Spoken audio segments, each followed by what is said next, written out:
following is conversation with Greg Dember. Greg is a Seattle-based musician, songwriter, and longtime commentator on metamodernism.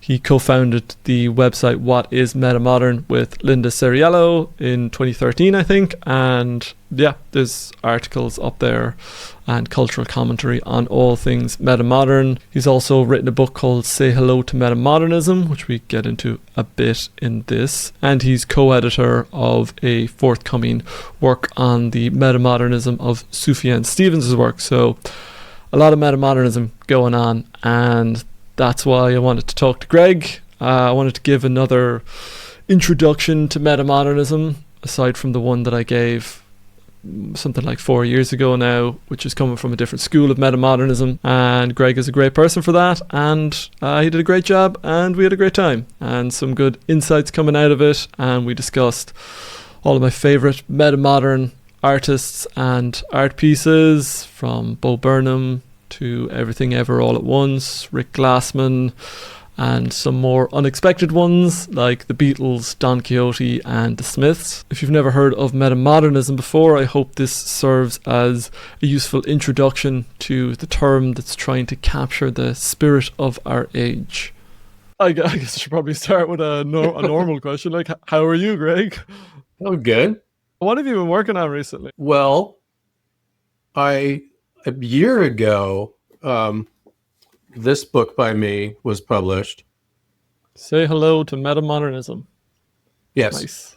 And it's an overview of metamodernism in film and television and music and literary fiction and a bit of philosophy and religion. And then what I'm working on right now is I'm part of a little team of editors, or not a little team of editors, a team of editors, 4 of us, who are compiling a academic book about the singer-songwriter Sufjan Stevens in relation to metamodernism. So it's a multi-author volume with a bunch of people from all over the world contributing, and that's like in the proofreading stage right now. Very cool. So you're still very much in the metamodern puddle. Yeah. That's cool. And will that be coming out next year, or is that a sort of to be decided kind of thing? That one is coming out on, I think, February 5th. That's awesome. I guess where I'd like to go with this conversation is you're someone who has been in the metamodern community from over 10 years, over a decade. Yeah, right? Linda, my thinking partner, Linda, and I started our website in 2013. Which is a metamodernism website, right? Yeah. And so, okay, 2013. When was the paper written? So for Mullen and Van den Acker, when did they write the paper that kind of started the 2010. 2010. So you have a good long stint in the metamodern camp. So I feel like you're a very good person to ask, what is metamodernism? And I'm aware that's a question that can open up in very many different directions, but even just from your own, I guess, for a start, like what is metamodernism? What grabbed you into that and made you go, oh, there's something here? Yeah, it's a name for a kind of general cultural backdrop that we're living in now, probably beginning in the late 90s, but for convenience, you could just say 2000 as the point.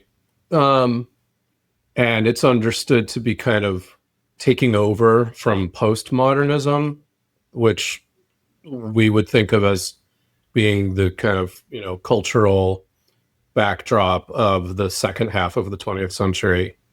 And then postmodernism taking over from modernism, which is the culture of the first half of the 20th century, or perhaps beginning a bit before that. You maybe looked like you made a quizzical face when I said first half of the 20th century for modernism. No. Okay. we'll leave that body buried where it is, because it's something, I guess, that's a neat one, because we know about modernist literature and Joyce and the like that's coming online, and then the guy who hung the toilet in an art gallery, that was like the beginning moment of like quote unquote modern art. So yeah, I guess that's like that overlaps as well with the idea of modernity, and that's kind of peak modernity in a way. So exactly, yeah. So since I did open that can of worms, I use, and a lot of people use the term modernity to describe the much longer period, beginning with perhaps the Enlightenment, the Industrial Revolution, all of that stuff, a few hundred years, and then modernism as the kind of focused movement in the arts and thinking, that happened beginning a little bit before the turn into the 20th century. So just in case there's any confusion there. No, that's a great clarification. I guess the key word there, or the key phrase, is cultural backdrop. What do we mean? So obviously you mentioned Sufjan Stevens. So when we think about cultural backdrop, music is part of that. But how broad does that scope go? It's sort of like most easily discernible in the arts and in popular culture. So in music and in film and television, the topics that I focus on in my book. But I think of it as kind of just extending entirely through the culture. So it's also in sort of like the not featured cultural expressions of just everyday humor that people share with each other, slang, and then in stand-up comedy, and but then even in philosophy and kind of contemporary developments in religion and spirituality, and in marketing, advertising.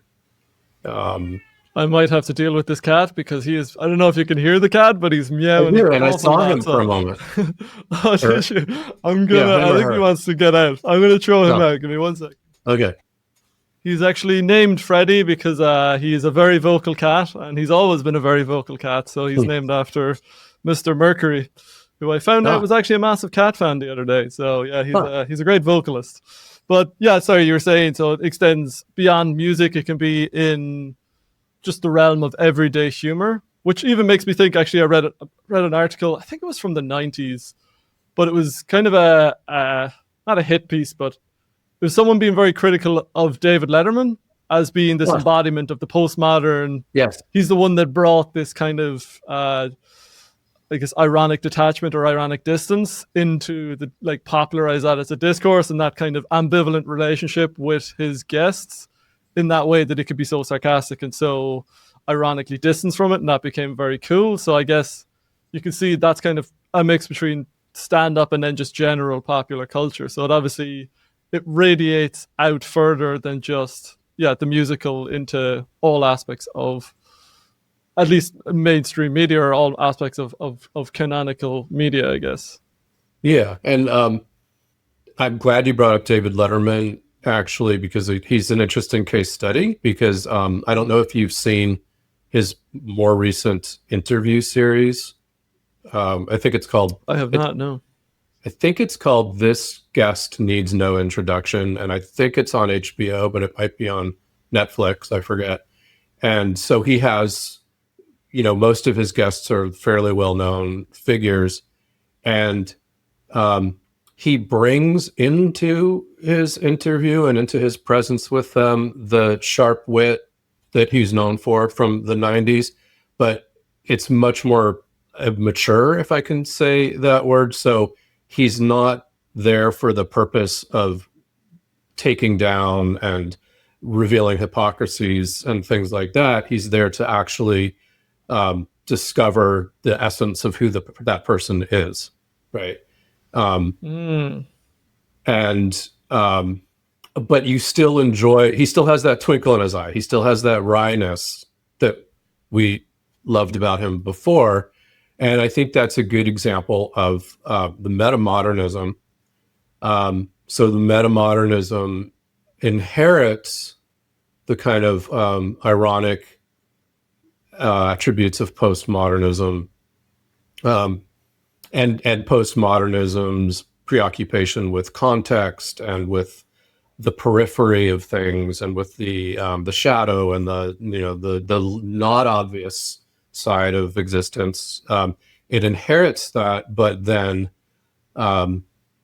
braids it, or we use the term oscillates with more modernist attributes like earnestness and hope and enthusiasm for novelty and things like that. So this is what metamodernism does: is it braids these things together, or it braids these different, almost opposing or seemingly opposing kind of themes into something that manages to be holistic.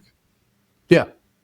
So it's interesting with Letterman, because I wonder, and this might be getting off into the weeds, but I wonder, actually it's definitely getting off into the weeds, because I'm thinking, why is that different? Has Letterman changed, or is that to do with the fragmentation, a sort of a fragmentation? If you think about where Letterman was when he had the Letterman show, he was in the most, like, he's talking to anyone who's a celebrity basically, and he has no choice. There's no taste for him in that, and the usual way that role is played is a sort of a flattening broadness. And so to keep your integrity in that, rather than to just become the archetypal smiling persona, you kind of requires that, or requires some kind of defense mechanism, or else, just complete surrender. Whereas I guess when you were talking about the new show, I'm like, oh, is that obviously probably a maturation over the years, but also I wonder the fact that he's able to choose the guests and he truly relishes them, and because of the size of the medium within which he's working, which is it's his Netflix show, that's like, he's kind of the pull and the guests, rather than being like, hey, the Letterman show is on CBS or whatever, and I'm going to tune into that. So I more of a, as Norm Macdonald would say, more of a comment, really. But I think that's an interesting alternative way of understanding it. However, if you put it in context of other comedians and television late night talk show people, I think he's part of a trend. The new David Letterman is part of a trend. So I would include Jimmy Fallon. So we watch Jimmy Fallon and we laugh. He makes us laugh. He's not just some sweet, nice, serious guy. But we're laughing, and he plays with his guests. He pokes and plays, but we laugh with the guest. He uses his humor again to kind of get inside the world of the guest and sort of celebrate their uniqueness. And as I'm saying those words, it sounds very kind of preachy and kind of goody psychologically healthy. But if you've seen Jimmy Fallon, he's not like what I just said. It's not super clean, straight-laced kind of necessarily. Yeah. I wonder, maybe funny. A way of like clarifying that is maybe going into the elements. So you talked about the braiding of metamodernism, maybe bringing these different elements together, but what does that look like? Well, how do we recognize something as metamodern? Should I use examples, or? Yeah, even if you just want to give like examples would be great, but I guess what I'm really hinting at here is the ironicity is what's coming to mind, which is your term, I guess, for the ironic sincerity, or these kind of trends, or these traits of metamodern art, or themes in metamodern art, to allow us to recognize, that's kind of the kind of feeling, and you hit on some stuff with Letterman there that maybe suggested that. Yeah. Okay. So oscillation between opposing modern and postmodern dualities, and irony and earnestness is not the only one. It could be universality and fragmentation, or hope and cynicism, or things like that. So that oscillation, that's the main way of looking at metamodernism that Tim Vermeulen and Robin van Denneker identified in their seminal 2010 paper called Notes on Metamodernism. And then what I've done in my book and in some, other things I've published is I came up with, I offer a motivation, like what is that oscillation for? Like, why do artists want to make metamodern art, and why do audiences enjoy it? And so, to me, kind of the heart of metamodernism is a preoccupation with defending the importance of interiority and felt Defending experience. the importance of interior and felt experience. Okay, that's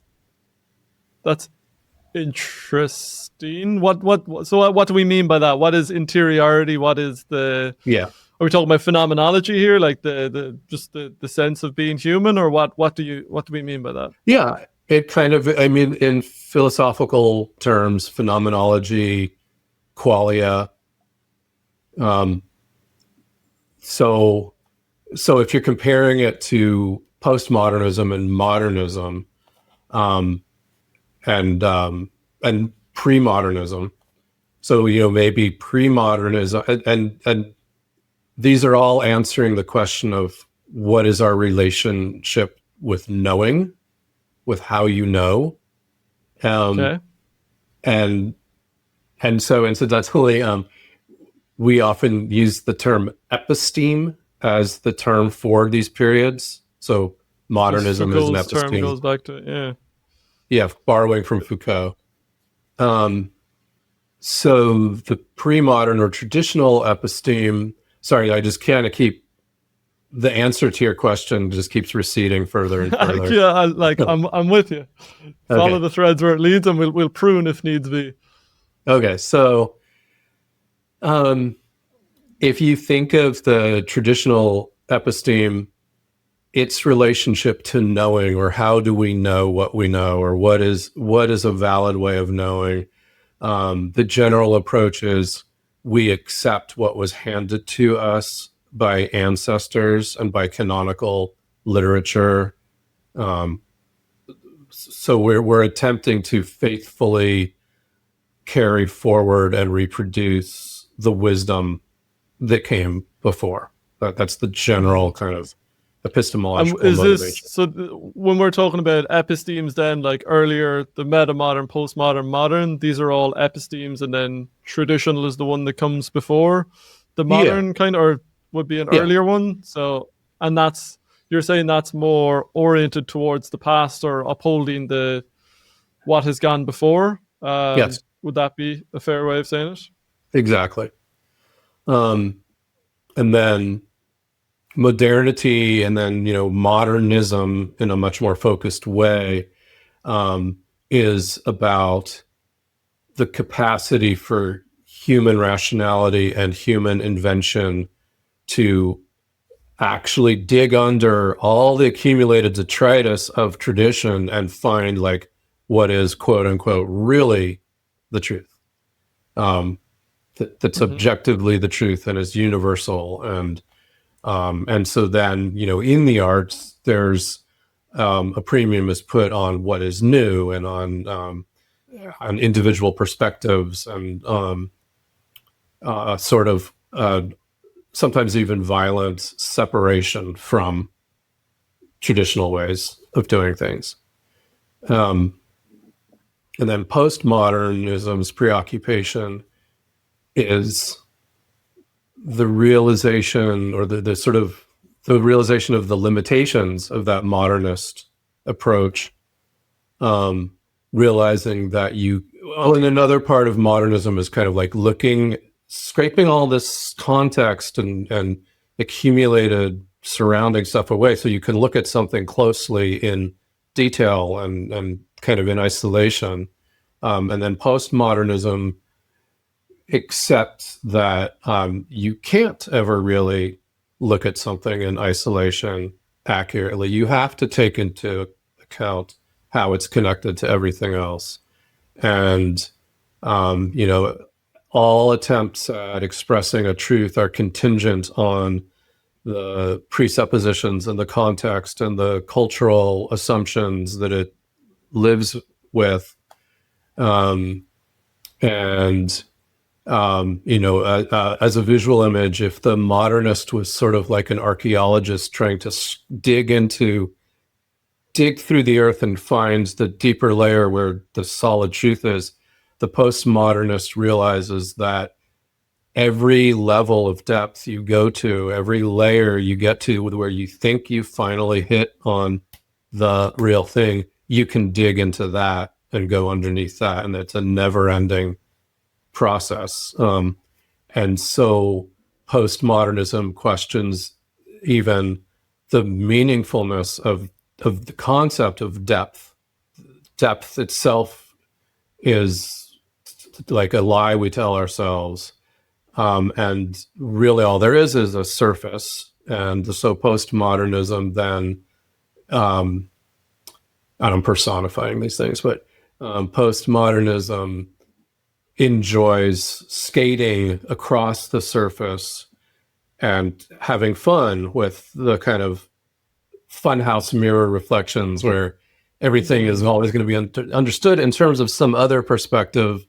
And that can sound nihilistic, but it can also be sort of a source of scintillating humor and such. And that's kind of the postmodern. So the David Letterman in the 90s, everybody loved Letterman, even if he made it hard to take things seriously. It was really fun to keep up with his wit and with the connections that he was revealing between things and the other side that you weren't seeing and all that. And so what is the metamodern in that frame then? So we've got we've kind of built up the different ways of approaching this. How does I'm excited to hear your metaphors for the metamodern. Okay. So that postmodern, always reflecting, scintillating, ironic, intertextual, skating on the surface, it's like it's fun for a while. It's fun for about 50 years. But then people, and the artists themselves became exhausted with its shying away from depth and feeling and simple appreciation of beauty and things like that. And, and postmodernism, especially like in literature, postmodern criticism challenges the notion of the subject. Like it challenges the notion of any kind of stable subjectivity, even of the author. And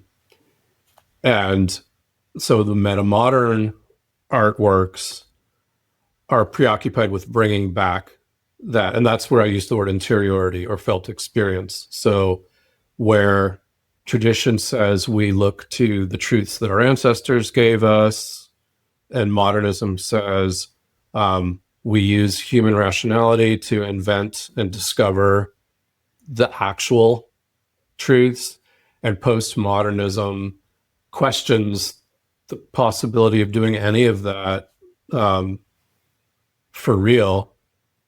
Metamodernism says the one thing we can rely on is our interior experience, because all its interior experience is irreducible. All it is interior experience, and it's actually the only thing we really live in. And so A, it is what you can rely on, and B, I hope you can rely on it, because I don't want to give that up. I don't want postmodernism's relativism to take that away from me, and I don't want modernism's tendency to reduce experiences and phenomenological things into smaller parts. I don't want tradition. It's getting away from the distance in yourself from any hope of finding some solid ground to kind of coming back to your experience as a starting point of solid ground. Would that be a way of looking at it? Yeah. And I'm trying to. So how does that map over with we'll say the way metamodernism shows up in the culture, like the ironicity. Is ironicity a way of expressing that interiority or defending it from the postmodern cynicism, the corrosive thing, or what is the relationship between those elements of the metamodern? Yeah. The way I understand it is, I guess I have a few metaphors for ironicity is sort of a braiding or oscillation between earnestness and irony. And then Vermeulen and Van Deneker talk about oscillations between various modern and postmodern polarities. And in all of those cases, okay, these are my two metaphors. The one metaphor is that we're actually pitting the modern and the postmodern tendencies against each other. And so by pitting them against each other, you don't allow either of them to succeed in its own form of undermining interiority. So you know, in an artwork that has ironicity or that oscillates between earnestness and irony, the idea is that as you, as the viewer or the reader, as you are experiencing that artwork more and more in a postmodern ironic way, there will be something in it that then forces you to flip back and go, oh no, this can't be ironic. The artist must be very serious about this, the more I think about it. And then as you go towards the modern pole, it becomes impossible to sustain that. And so that's the metaphor of oscillation. So it's like, you know, you start off like, oh, they're joking, they're funny, they're making a goof out of whatever it is. And then you go, oh no, they couldn't be joking about that. Oh, I see. The jokes are standing on top of a very serious, deep feeling of caring and commitment about that subject. And then as you experience that, you're like, well, that would be kind of ridiculous to take it that seriously. And this is not just a disposition in the viewer. This is something in the essence of how metamodern cultural products are constructed that elicits that response. Yeah, so it's interesting. Just a while ago, I was watching some YouTube shorts of. Have you heard of Rick Glassman? Mm-mm. He's like an American stand-up. Has one of the those stand-ups talking to stand-ups kind of podcasts. But his is definitely with a twist, and there's a lot of. So the clip I was watching was with Kevin Nealon. I don't know if you remember Kevin Nealon. Would have been on SNL years ago and being in a lot of Sandler movies. I like Kevin Nealon. But he was saying something to Nealon like about basically showing up as himself and being like, if the other person doesn't like it kind of thing, then, what can... But he's saying it in like a way of over seriousness almost. Yeah. Like, and Kevin Nealon goes at some point, he's like, I can't tell... And like Kevin Nealon is a fan of him and kind of like understands it, but he's like, I don't know if we're doing a bit right now or whether you're like being serious. And Rick is like, why are those two exclusive? Why are those two things not? And I was like, this is actually a perfect encapsulation of that thing of like, he's joking around almost in the delivery, but what he's playing with is like, the content there is actually serious. You know, there's real stakes there. Right. He means the content. If I can guess, he's earnest about caring about the content and wanting to share it. But at the same time, he's very aware that many people before him have shared the same message, but in a way that is cheesy and corny and seems insincere or takes itself too seriously.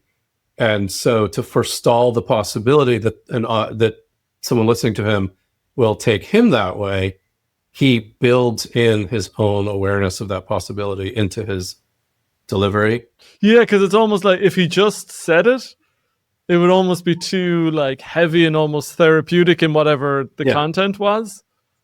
And so he can't just say it, but then he's not like completely ignoring it. And so I guess it's like play is the word that really comes to my mind, where there's like I don't know, it's a dance, and it's quite enjoyable to watch, even if I think a lot of people, like without context, you would find it very confusing. Where you're like, I don't. It's just something. It reminds me of that, like, that Bob Dylan line. I think it's "Ballad of a Thin Man," where he says something is happening here, but you don't know what it is, do you, Mr. Jones? I think there's a lot of stuff like that where it's like, because I see reactions to Rick Glassman where people are like, "What is this guy? Is he a child? Like, what is going on here?"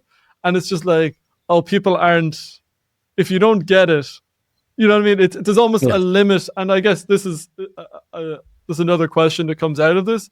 I think there's a limit to the amount of people that are going to get that, and that makes me wonder: is that a thing about saturation, or is that a thing about a limitation? Like, is that just going to be? Is metamodernism just a group of people's tastes, or is it like you've kind of said with the postmodern, like it becomes the cultural language almost for an entire era? Does metamodernism become a cultural language, or is it just another way of doing culture? Like one particular little is it almost like a genre of cultural? Yeah, exactly, a particular aesthetic. I think that is a question that does not have a simple answer one way or the other, but what I believe I see is that it has spread and become more widespread over the last 20, 25 years. That it started in more kind of niche, like indie genres. So in music, it started in indie rock, and in film, it started in indie film.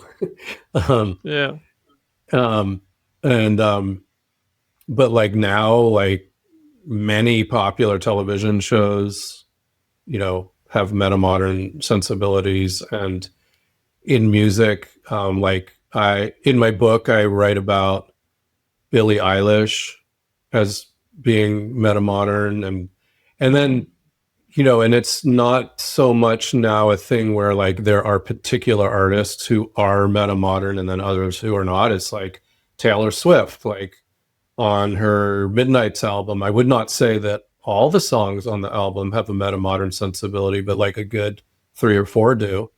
So it's like, to someone like Taylor Swift, she's not like out there waving the flag, and almost nobody's specifically waving the flag with the name metamodernism on it. But a lot of artists, without knowing the word, are kind of making that. But say with Taylor Swift, she's not entirely there to defend the significance of interiority by using an oscillation between modern and postmodern.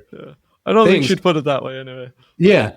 And she doesn't even do that in all of her songs, or even most of her songs, but it's an available part of the artist's palette for her, and it's relevant to her. And so she does it here and there.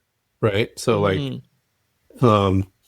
one of the great works of art that I love from the last 10 years, and that was I believe it was actually a conscious decision to make it metamodern, was Everything Ever All at Once, which is very, I think when I watched it, I'd already known about metamodernism, and I was immediately like, this is metamodernism. It's hell, like that whole thing of the bagel of nothingness is just a black hole sucking everything in, and this multiversal like collapse. So it's like all the metamodern, like I've seen so much and it's meaningless.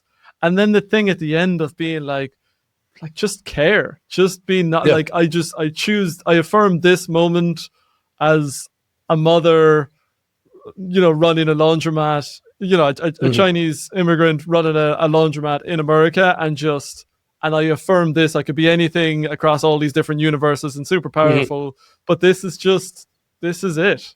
And that, I guess, is a kind of speaks to your thing of the interiority, because she's saying that that core human experience, rather than the bigger games of like some gigantic cultural icon or trying to become something big, almost superhuman. It's just the thing of like, we've forgotten about in all the complexity, we've kind of gotten swept away from the embodiedness of just being purely human. And so it was interesting as a, I would think, normally I would think if someone is out to make a movie that is a certain thing, that is postmodern, that is metamodern, I'm like, this is going to be terrible. Like, it's going to be ideologically preachy or whatever. But that was a movie where I was just like, wow. Like, yeah, I cried, shivers, like, laughed. There's so much in that. And it's just beautiful. And so I think it was a great delivery. And it was only later I found out that they were like, in the interviews afterwards, they're like, oh, yeah, no, like, we wanted to make a metamodern piece of art. And I was like, wow, yeah. The interview that I saw, I forget what publication it was in, but the interviewer said, so it's kind of it's a more happy version of postmodernism, what you're doing there. And then Daniel Kwan corrected her and said, well, actually, we have a word for that. It's metamodern. And then, all right. and he specifically, the way he explained it was, he said, the movie is full of intertextual references. It's full of references to common film tropes and cliches and, moments from throughout film history. But and he said, we have to include that stuff in our film because we and our audiences are steeped in this kind of hyper awareness of the tropes of films. And so to not include that would be like a kind of glaring absence. And he said, however, in this movie, we're not just playing the intertextuality game for the sake of it. We're playing it in order to bring us into a feeling of the interiority of the characters. And so that's pretty cool. Yeah. I also saw from your book, just reading about it on Amazon, that it was Wes Anderson, someone else you talk about as a metamodern. Yeah. So I only watched the Grand Budapest Hotel last week, and I absolutely love it. But no, I've seen the Fantastic Mr. Fox before, and I think I saw Moonrise Kingdom when it came out in the in the cinema, so years ago. But what is it? Which Wes Anderson movies are you talking about, and what is it in those movies? Because it doesn't have that sort of hypertextuality, as far as I can tell, or it there's like something simpler about it, or more. I don't know. It didn't hit me in the same way as, say, like Everything Ever All at Once or Bo Burnham, where there's this rich amount of referentiality and there's like a dancing with complexity. It almost seemed like a different style of it. Well, let's see. So on the one hand, I think that all of his films are metamodern. But on the other hand, I think that like the most metamodern ones are Rushmore and the Royal Tenenbaums, maybe the ones that you didn't see, but Rushmore and the Royal Tenenbaums and The Life Aquatic with Steve Zissou, but also, the one that you mentioned, and all of them. And what, okay, so let's see, what should I say here? So this thing that we were talking about in terms of Everything Everywhere All at Once, with the play with intertextuality, but not just for the sake of the play, but also in my book, I call that empathic reflexivity. And so in my framing of metamodernism, I stipulate that this protection of interiority is kind of the central motivation of metamodernism, but in terms of actually making metamodern things, I propose what I call 11 metamodern methods. And I have an article on Medium that's just kind of about those 11 methods too, if people are curious about that. Sure, I will link that down in the description, yeah. And then it's in the book. So what are some examples? When you say 11 methods, like, I assume you're not saying film, music. Like what are we talking about when we say methods here? Right. So So like one method is empathic reflexivity. Another method is oscillation between modern and postmodern dualities. And so I take this oscillation between modern and postmodern dualities, which is often kind of the central thing that people think of for metamodernism, and I make that just one of 11 methods. Okay, yeah. And then another method is a particular literary device that a critic named Raoul Eshelman proposed, called the double frame. And I don't want to go too deep into the weeds of that, but that's a sort of pattern where you have world building. So often it kind of brings in a sort of fantasy or science fiction element, where there are elements of the kind of world that the story inhabits that are so different from our actual reality that the reader, if the reader's going to enjoy and invest in the work, they have to suspend disbelief and accept these kind of weird quirks to the world. And then once they've done that, they've sort of walked themselves inside a gated reality that is now immune to the postmodern referential. So what's coming to tensions. mind there is Schitt's Creek comes to mind there as a, I don't know, have you seen Schitt's Creek? So it's like it's a comedy. The Dan Levy and Eugene Levy. So I think father and son created it, but it's. I remember seeing. I think it was Dan Levy. Dan Levy, I think, is the son. He was talking about. It's like, this is a weird place that we've decided there's no homophobia. It's just a weird like part of the world, and we've just decided that's not part of this world. And so within it, it is very. Now I'm thinking about it, it has metamodern vibes. I can point to what exactly it is, but this sort of a quirkiness, a humor, and then, but it fits within.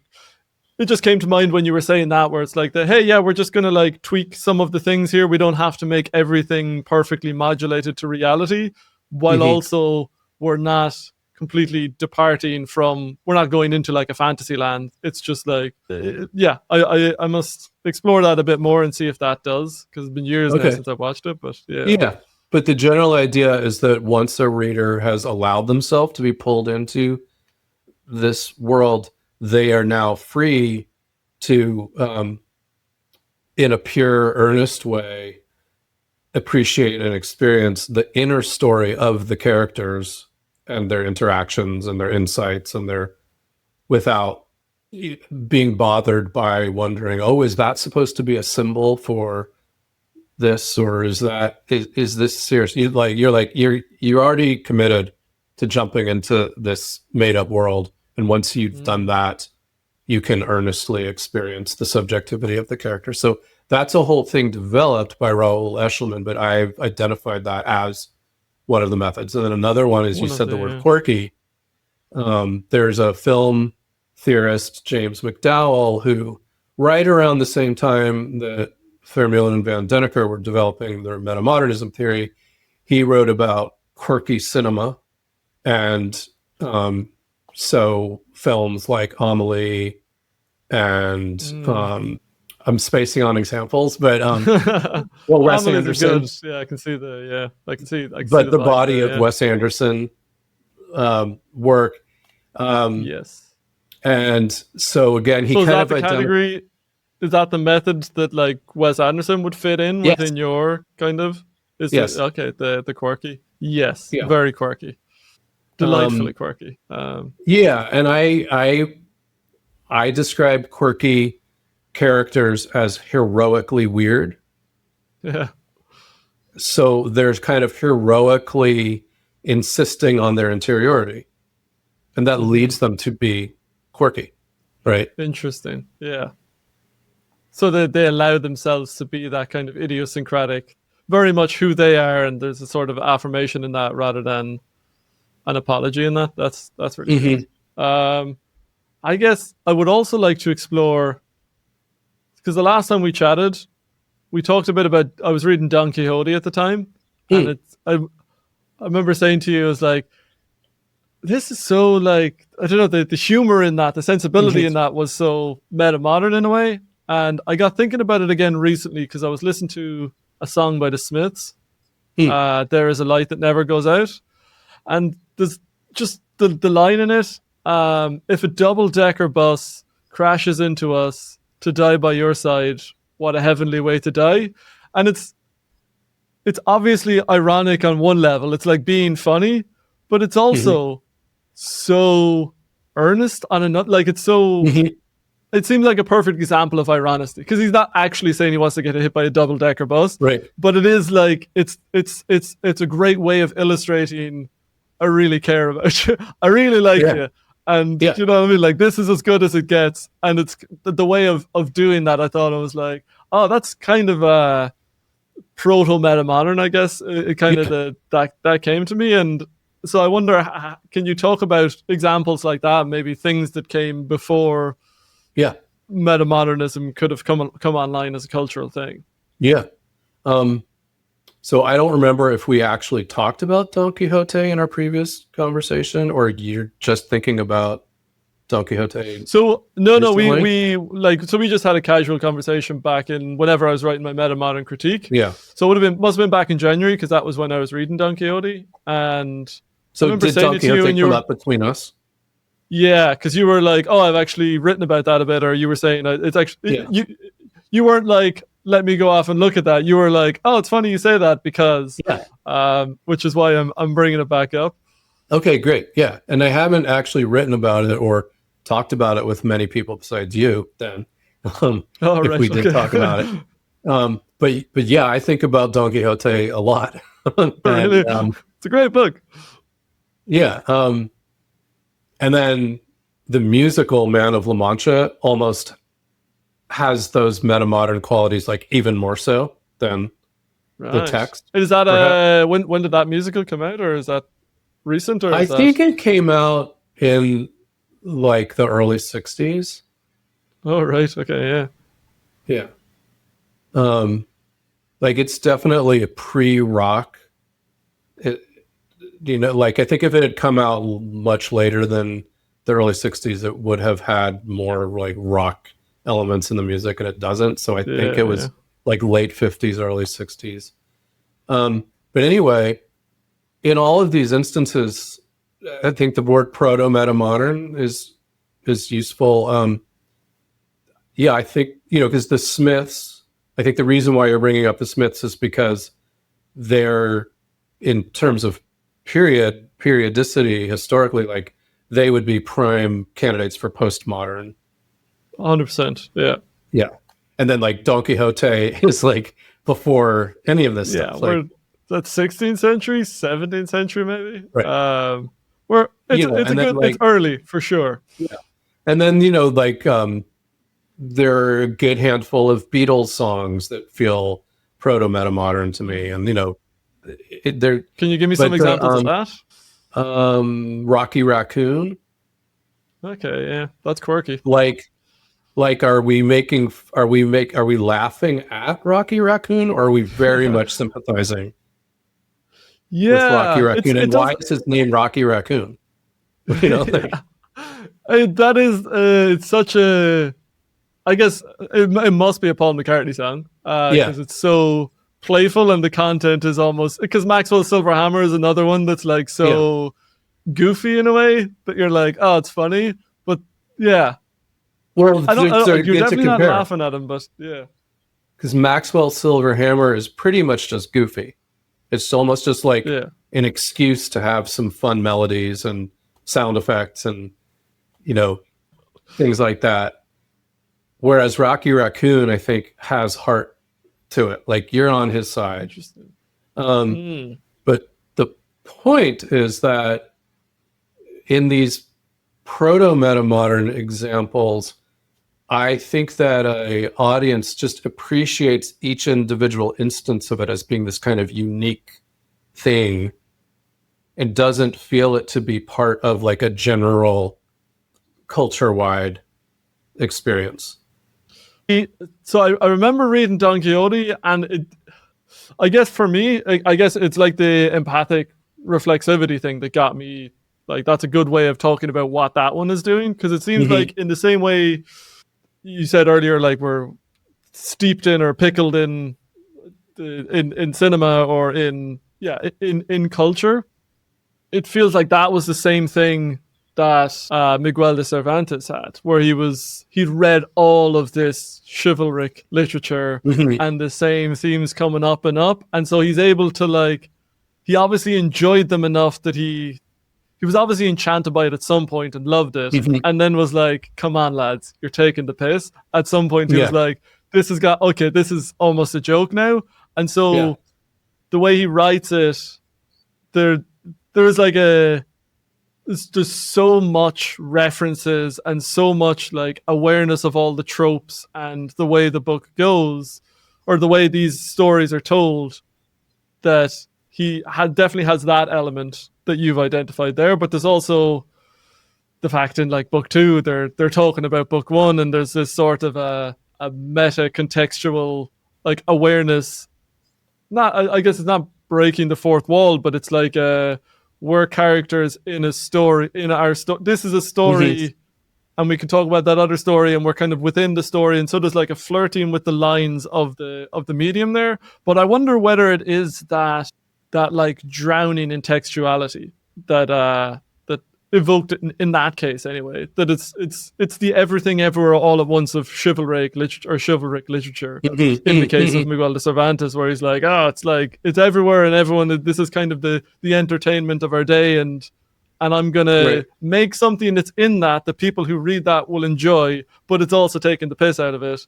And yet, and Nietzsche had this line about Don Quixote, where he's like, Cervantes was completely wrong. Like, Don Quixote is the hero. Like, everyone has like mocked him as a thing, but like Nietzsche's like, this is what we want to be like. This Don Quixote, and I was like, oh, Nietzsche.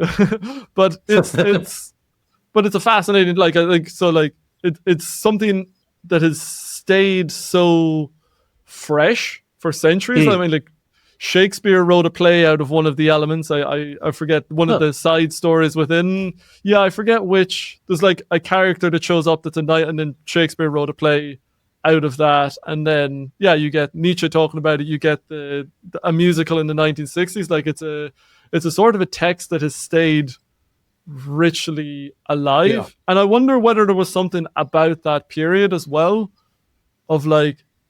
And this kind of comes into my thoughts about the historical periodization of all this, because Shakespeare, like, Hamlet is very much almost an existential text. You could call it a proto-existential text, but I think it just points to their, like, history rhymes. You know, that phrase that, like, it doesn't repeat itself, but it rhymes. And there's things in that period of history that I think, coming out of a time of great change and transformation of worldviews or epistemes, and then you get these, like, people at the crossroads being like, what the hell is going on?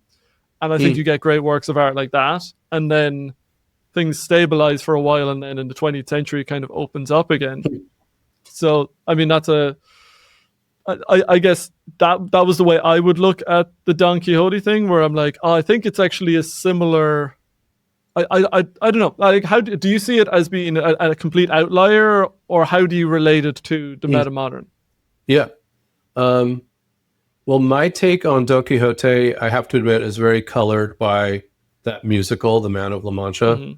I think my parents took me to it when I was a little kid, like in the theater, and then I became obsessed with knights and armor and stuff. And then they bought the record, and I listened to it over and over again. And then in college, read Don Quixote in English, but it's long, and so it was just a required text in a college class, so like I didn't really sink into it deeply. But the point is that in The Man of La Mancha, the musical, it very much oscillates between mocking Don Quixote and holding him up as the hero, as you're telling me Nietzsche does. Yeah. And you might know some of the songs, like you might know the song "The Impossible Dream." Maybe I'd know him if I heard him, but when you hear the songs isolated from the context, it would never occur to you that there was any kind of mocking going on. Okay, yeah, interesting. So I may have projected a metamodernism that's actually more present in the musical than is present in the novel. But in my recollection of the novel, I think I agree with Nietzsche. And I think that like you do have moments of feeling like Don Quixote's sense of valor and mission and virtue in a sympathetic way. Which like Cervantes does have as well. There are moments and there are characters within the book that are like, this guy's genuine. Like there are a lot of characters that mock him, but there's other characters that are like genuinely in duress and they're like glad to like he even though he's a madman acting as a knight, he actually ends up fulfilling a great role for some people, and a lot of people are earnestly happy to see it. So it is within the book. There is those elements, both of mocking and the praising. His madness is him protecting the interiority of his reverence for these old stories. Like, he's not going to let the cynical world around him stop him from being a noble knight on a mission. Yeah. I don't feel much call to be Don Quixote, to be honest. Okay.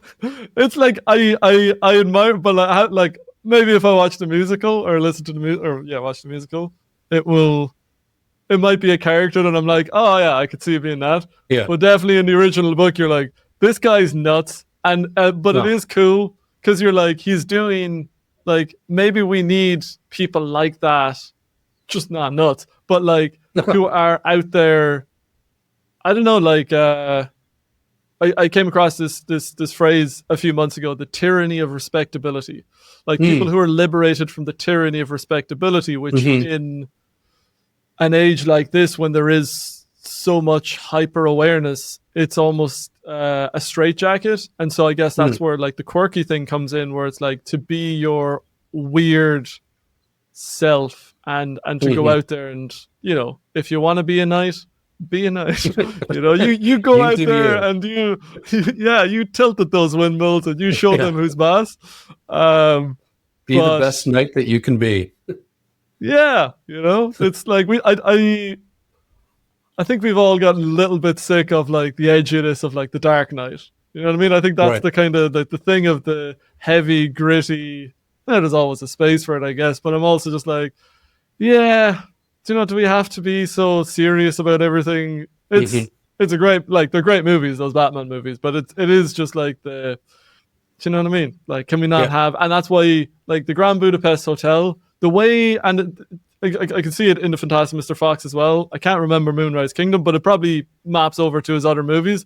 The way the characters move, it's almost like, in Mr. Fox, obviously this makes sense, but it's like animation. It's like the way they move is almost, there's a cartoonishness to it that is like, it's not real, but it's you know, it's still, it's live action, but they're moving in this way. And what that does to you is, it's like subtle how it undermines the sense of the respectability and the gritty in it, because you're just, but the story's still happening. It's like a really subtle technique that undermines the something. Yes. And opens up the possibility for like, oh, I feel warm and soft, like in that cartoon space where the world can happen.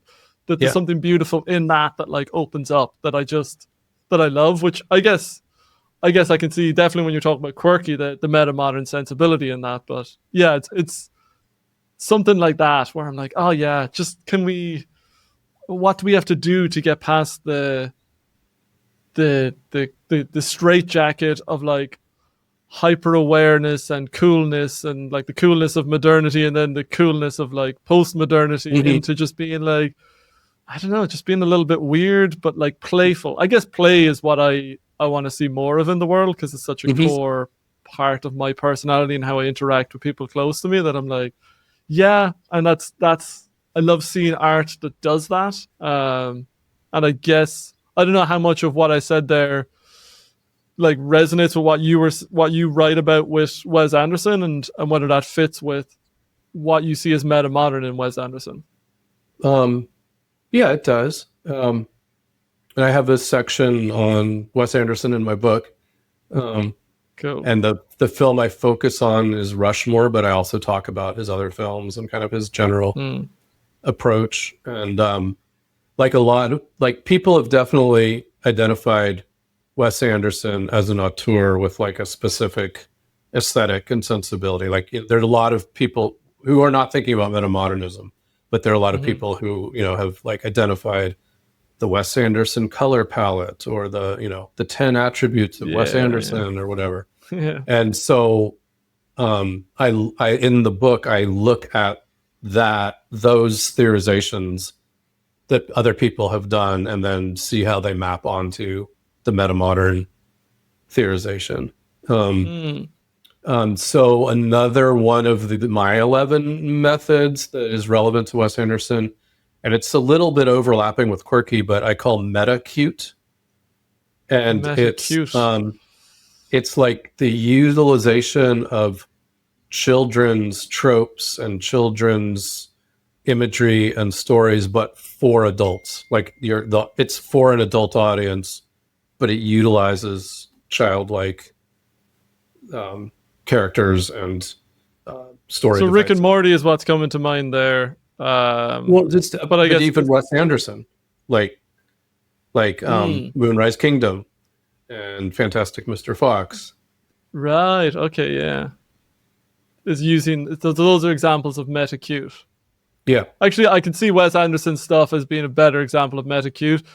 The only thing with Rick and Morty that's it's almost a veneer of childhood stuff because it's a cartoon, but there's other than that, Rick and Morty isn't really meta-cute. I think it, yeah, like there is something from what I remember of Moonrise Kingdom and definitely Grand Budapest Hotel, that there is something of the childhood feeling to it while it not being anything to do with childhood. Like Grand Budapest Hotel is also filthy. You know what I mean? Like there's things in that where like this dude is like fucking like women in their 80s and you're like, what there was going on? You're like, but the packaging is so colorful and there is like a childlikeness, but then it's making no pretense of trying to be for children or anything. So there is not. meta-cute is a good adults.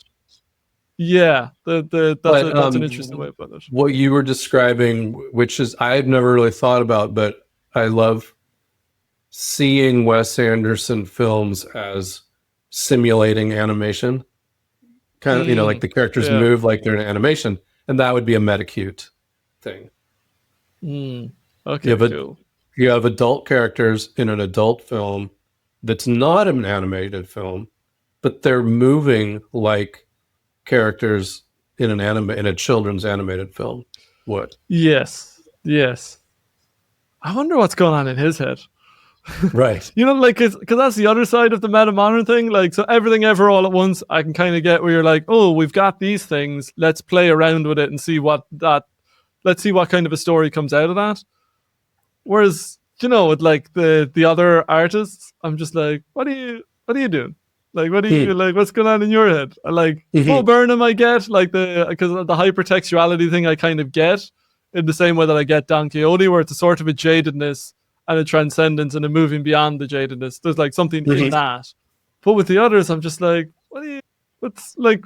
Actually, even Rick and Morty, I can see it that way. But like with Wes Anderson, I'm like, it's just I guess playful is the word where I'm like, like it's just great storytelling, and is that just like really like following feeling? And my theory, I'm asking, my theory is that they felt they were motivated to protect the significance of interiority. Yeah, I can see that. Moonrise Kingdom in particular comes to mind with that, even though I can barely remember the details, but I just remember that sense of wanting to, I don't know, yeah, protect seems like a good way of putting it. Yeah, and I guess so that is the meta-modern sensibility, is trying to get back to, like, there's something beautiful and precious that we've lost there, that we're trying to, like, that doesn't have to be lost because it's eternally human, so it's eternally possible to reclaim that, but you almost have to, there's a sort of rebellion in that, or a cultural rebellion to touch that again, I guess. Yeah. Which is, I don't know, it does make me, like, looking at meta-modern art and the various forms of it that we've talked about, it's a nice movement. You know what I mean? It's like, that's a nice thing to, because I don't know, in this world that's become increasingly polarized and politicized, and everything has become very serious, partly because everything has become in reality very serious.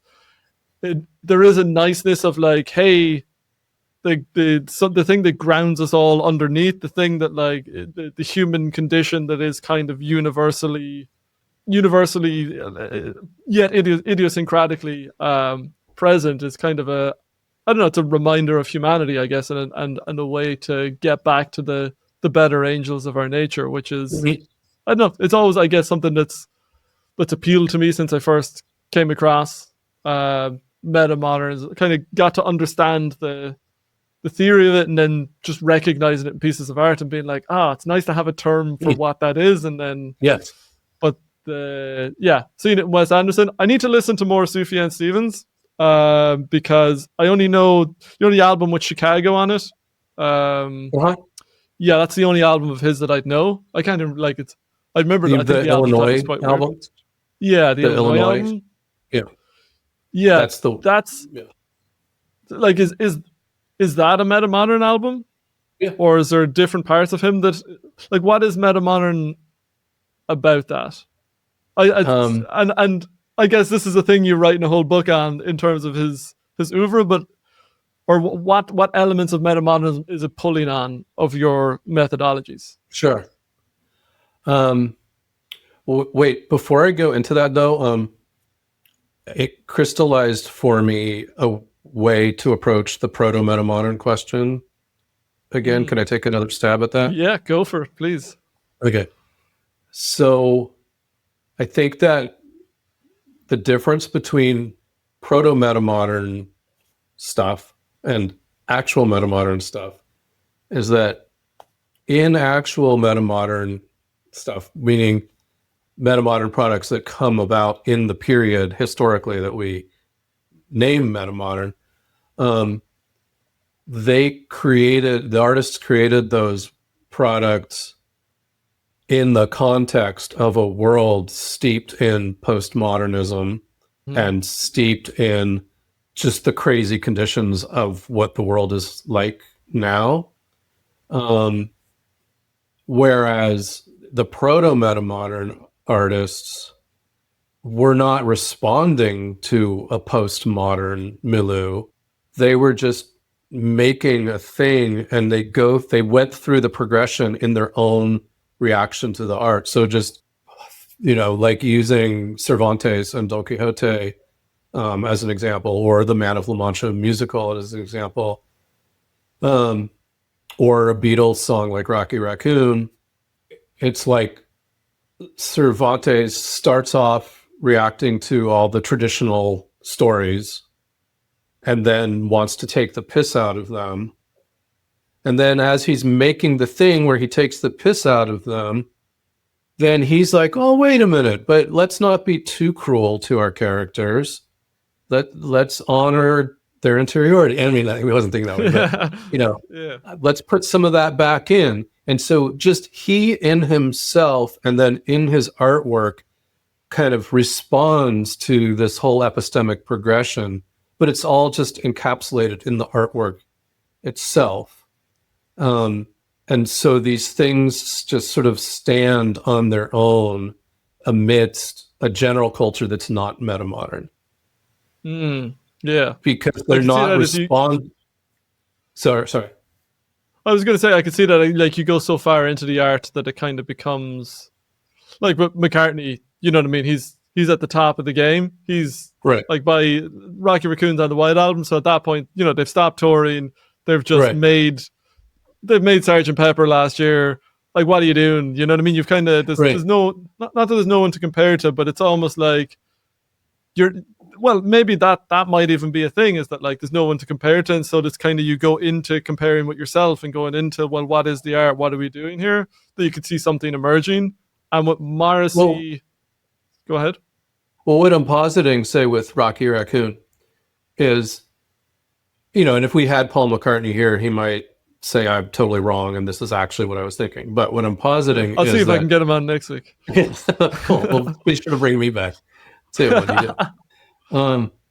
So what I'm imagining, though, is that Paul McCartney was not sitting there going like, I'm sick of all this ironic postmodern stuff. It's time for something with more sincerity. Rather, he himself started writing something that he intended originally to be taking the piss out of, to be postmodern and ironic. And then he himself, in the process of writing the song, got sick of his own irony in the song.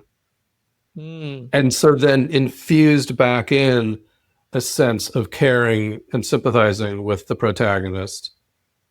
And it all is happening in the context of the song, but it's not happening in the context of a broader culture that demanded him to make Rocky Raccoon metamodern. It's that Rocky Raccoon, the postmodern elements in the song itself, demanded Paul McCartney to balance it out and make it metamodern. I like that. That is cool. Yeah, that makes sense. Then when audiences in the when it was 60s, late 60s, 68, when it came out, an audience who liked Rocky Raccoon was not sitting there going like, the world is just too full of this ironic punk rock, because punk rock didn't exist yet, right? We need to come back to earnestness and childlike simplicity, and therefore I love Rocky Raccoon.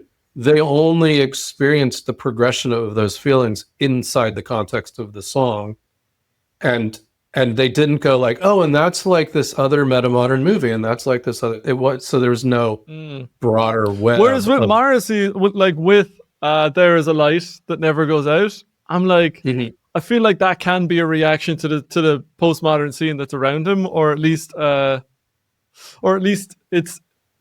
can still be against the backdrop of postmodern, because you're talking, was that late 80s, maybe 86, 87, that there could be a relationship there, but again, it's not like the embodied, like the defense of the embodied or whatever. It's or the interiority, sorry. It's kind of just ironically, and I don't know how much that is like a fundamentally metamodern thing, but it's such a great line in that way, where I'm like, oh, that is such a, like you've gone beyond irony into something else in writing that line. But you could see that happening within, Morrissey was already enough of a disagreeable person that he was going to be looking around and be like, oh, these people are fucking wankers over here, that they're so cynical and jaded, that I could see him being so cynical and jaded about people being cynical and jaded that he could kind of make a mockery of that sort of thing while also making something beautiful out of it. But anyway, I'm hypothesizing about many things, but I guess we're kind of coming to probably a good time to close here. I'm sure we could go for hours, and maybe we'll come back next time whenever that Sufjan Stevens book is out, and I'll sharpen up on more of his work, and that should be an interesting one to follow up on. Yeah, talk about Sufjan Stevens in this book too. Cool. Say hello to Metamodernism. I'll also link that down in the description, so I'll put that and the other article on the 11 methods. I suppose that's also in the book, but for people to kind of get a taste if you're writing anyway. Thank you so much for taking the time and for. Thank you. I know I was kind of going back to basics, but I was like, I talk about Metamodernism a bit, but I'm like, how much do people? I think it's helpful for people to kind of get a sense of what it is from the bottom up. So I appreciate you going through the Metamodernism one-on-one with me, and that was fun for me. Awesome. I guess one more question, two more questions. Firstly, can you recommend someone interesting for me to talk to? That's kind of my thing with the podcast is, I guess, Yeah. delegating, finding interesting people to the interesting people that I know. Well, the one that I would most like to recommend to you, but she might be mad at me for doing it because it's hard for her to fit everything into her schedule, but is my Right. writing partner, Linda Sariello. Cool. I'll reach out to her and I'll tell her you said she has to do it, and that you'll be really mad Perfect. if she doesn't. That's great. Yeah, I'll reach out to Lynn. I thought you were going to say Paul McCartney. Oh, But I'll well, see if he has time. he's really too busy. And he would You might kill be. me if he found out that If I gave you his home number, he would kill me. Partly because I'm not supposed to have it. This has been great, Greg. I look forward to speaking again. Oh yeah, last question. Other than the book and the article, where can people find you? Is there somewhere else I can direct them to so people can find more of your stuff or learn well, more? yeah, there's our website, whatismetamodern.com. Cool. And that's the website Linda and I have been doing, for many years. Brilliant. I will put that down in the description in the show notes as well.